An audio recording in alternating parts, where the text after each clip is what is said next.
Hi guys, tonight is a la carte night and I've got a piece of chicken for myself in the refrigerator that we've already cooked, and I found these wonderful lamb pops. They're not pops yet, but we're going to cut them up into pops and we're preparing that. Now I know you've seen my lamb video previously and it had some spices, some herbs. It's going to be a little bit different today because we're going to marinate these with some other things.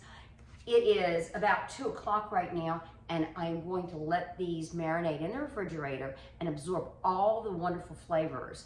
And then I'll take them out and let them come to about room temperature before we grill them. You're not going to see me grill them, but just know that you need to get the lamb meat up to about 145 degrees to get a medium lamb. So you can look up the temperatures, but I would suggest about 145 degrees or a little bit less if you like it a little more rare.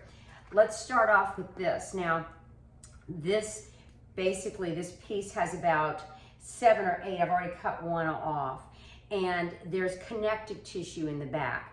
I've removed most of the connective tissue. That'll make it easier for you. This one also is a little bit fatty, and your butcher can remove the connective tissue and any extra fat.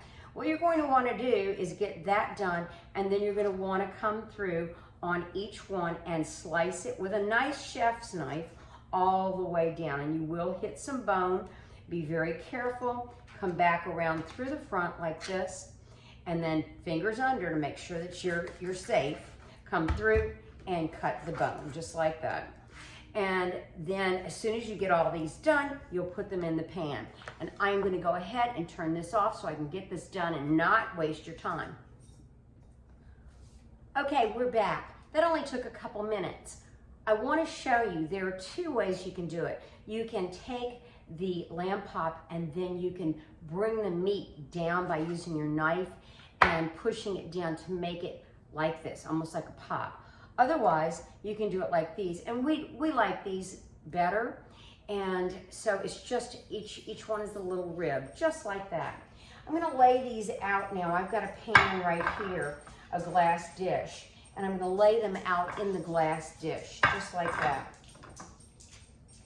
And unfortunately, these are not all even, so you have to be careful when you cut them to try to get them as even as possible, because if you're cooking them, this very tiny one might be 145 really quickly. So you need to make sure that you get them as even as possible. We're going to start off with some olive oil, and I'm going to put that right over. Now I've already put olive oil in the pan at the bottom, and I will turn these in a couple hours. I'm going to use BR Cone balsamic vinegar. Now I'm using a 15-year-old balsamic vinegar and not the 25 because I want the balsamic taste, but I don't need the thickness of the balsamic vinegar like the 25-year-old. So I've got this going right in there. Balsamic vinegar is just such a wonderful product. I want to make sure I get all of it covered.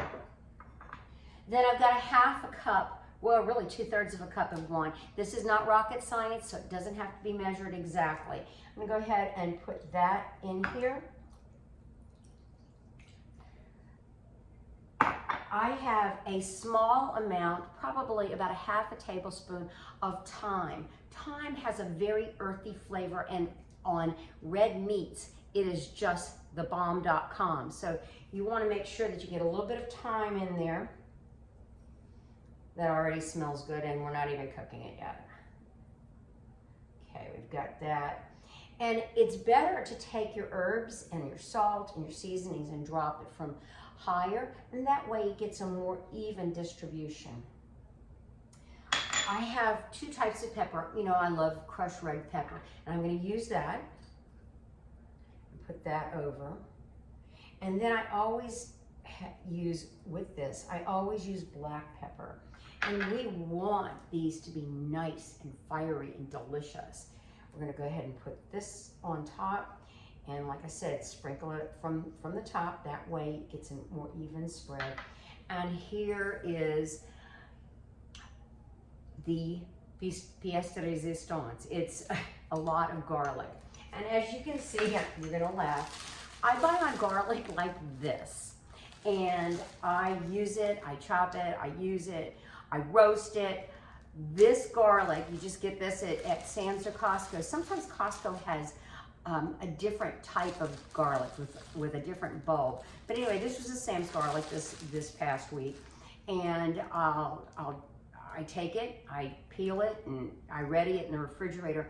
You can put it in olive oil for a while, but you can't put it in there too long. You never leave it on the counter in olive oil because of the potential of botulism. So you've got to be very, very careful with this. All right, so that's the garlic. We're gonna go ahead and put this, we've got over 2 tablespoons for that one little bit of lamb. So we're gonna put this all over. Remember, I am going to go ahead and turn this over a little bit later on. So this garlic's in there, and oh man, just the aroma. I know you can't smell it, but just the aroma with what we've got right now is unbelievable. All right, so we've got that. I am going to use today fresh rosemary. I have 2 plants growing, and Chrissy, my next door neighbor, is also growing some for me because we use it so much. But here's how you do this. You take this, it's been washed, and you run your hand down it just like that. So you see all the little leaves? And we are going to use about 3 of these sprigs. This is wonderful because you can make, with these sprigs, you can take some olive oil, heat it up to boiling, cool it just a little bit, and pop these in there and make the most wonderful rosemary olive oil. You know, I did the basil. I've got my basil olive oil in the refrigerator, and it is lovely. So I'm gonna go ahead and take this and sprinkle this over.